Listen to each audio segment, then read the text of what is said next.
He started off by, trying to give him a little chubbier, look for the part where he's dazed and confused. And then, of course, to cut up and look more lean in the army. The moment I started gaining the weight, the schedules went haywire.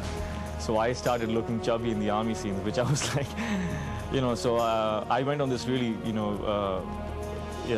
spontaneous crash weight loss. रीति की कहानी जैसे शुरू होती है, उसका जो inspiration, उसकी जर्नी की शुरुआत जो है, वो प्रीति की कैरेक्टर की वजह से होती है, जो कैटलिस्ट है उनकी जर्नी की। उसके अलावा एक दूसरे लेवल पर जो जर्नलिस्ट का रोल अदा कर रही है इसमें, जो निभा रही है इसमें, कि एक जर्नलिस्ट जो ऑपरेशन विजय में, या जो सिर्फ ऑपरेशन विजय में नहीं, जो इसी तरह के कौन से भी इवेंट में दुनिया में कहीं भी जब जाता है, तो उसकी क्या डिलेमा क्या होती है कि आप वहाँ पर हो, आप लोगों से मिलते हो और कुछ 3 या 4 दिन बाद जिससे आपने बात की थी वो मर चुके हैं। Preeti is a lot of fun. It's just her positivity on everything. Even if something's not working, she's positive.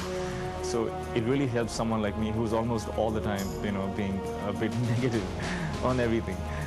Because I sort of want to see the worst part of everything and then be okay with that, so nothing hurts me after that or nothing surprises me after that. Preeti, on the other hand, is completely all positive and chirpy, all of that. So she sort of even distracts me from my own problems. दिल चाहता है नौजवानों के बारे में था, तो ये फिल्म भी एक नौजवान के बारे में, वो 3 नौजवान थे, ये एक नौजवान है। मगर जो जनरेशन, जिस जनरेशन की मैं बात कर रहा हूँ, वो जनरेशन बिल्कुल सेम ही है। उसमें जो तलाश थी, वो थी सच्चे प्यार की तलाश, और इसमें जो तलाश है वो एक खुद की तलाश है, एक आइडेंटिटी की तलाश है, और हम किस मिट्टी के बने हैं और हमारा सोसाइटी में क्या जगह है, उसकी तलाश है। Films are made for entertainment, and that's what this film is about. It's entertaining. It makes you laugh. It made me laugh. It made me cry. It made me, it inspired me. It made me feel a lot of strength by the end of it. I think it's about a good film. When you come out of the theater, have a smile on your face. Say, hey, that was a good film. I think that's what it's about.